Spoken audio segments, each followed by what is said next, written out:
malayo pa man, sa'kin ay huwag mong kalilimutan. Di ko hayaan na matapos na walang iningatan na pakatagal na pagmamahala. Nang usapan na madami man problemang dumating ay lalabanan. Di ba yan ang salita na binitawan na hanggang ngayon ay aking pinanghahawakan. At anuman ang dumaan ay kayang lampasan basta't tatagal. Tiwala sa isa't isa natin lagi tandaan, dahil yan ang pinakamatibay na sandalan. Magmamahalan hanggang huli, yan ang sumpaan. Huwag ka mangamba na baka may iba, dahil hindi ko magagawa yan. Nais ko na malaman mo na kahit na malayo kayo ko, mahal ko talagang ganito seryoso. Balik na rin man ang mundo, sa'yo pa rin ako. Oo, aminin ko, talagang miss ko na mga yakap mo. Panghalik na nakakasabik, sakit, pilit, tinatago na nakapikit. Kaya hirap talaga kung malayo ka sa iyong mahal. Kaya hirap na kasi palagi-lagi ang kaligtasan niya dinadaan na lamang sa dasal. At sana huwag naman makalimutan ang mga usapan at pangako natin dalawa, dahil di na mababago ang pagmamahal na binigay kahit malayo ka.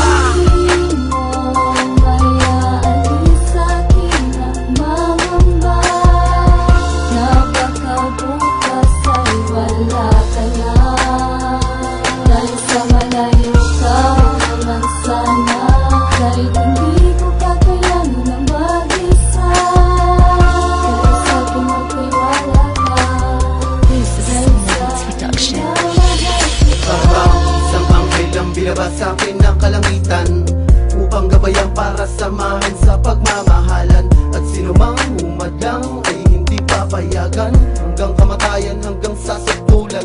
Ikaw ay ipaglalaban sa samahan, ingatan, basta wag ka lamang lumayo, wag ka lamang lumayo.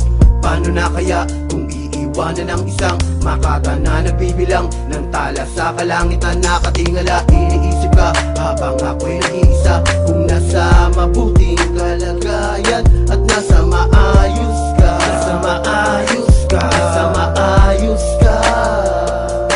Sa pagtulog sa gabi, ikaw ang palaging iniisip, ang panaginip ko'y ikaw. Ang dalangin ko sa langit na palaging gabayan, dahil malayo ka.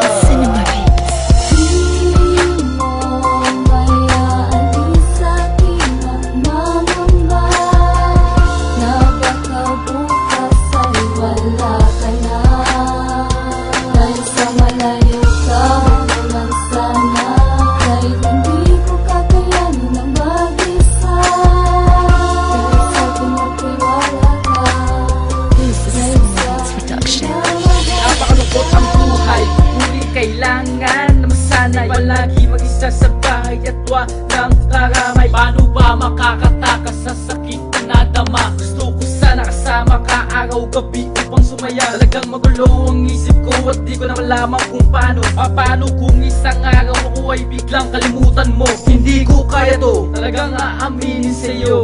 Hindi makatulog sa gabi, hinihintay lagi ang tawag mo. B, alam mo naman na mahal kita. Di ako gagawa ng masama, kaya wag kang mangamba. Di ba usapan natin na tayong dalawa, walang ibayad ng salitang di malilimutan at laging dala-dala. Pangako na ikaw ang babaeng pakakasalan, ikaw ang una at huling prinsesang paglilingkuran. Talagang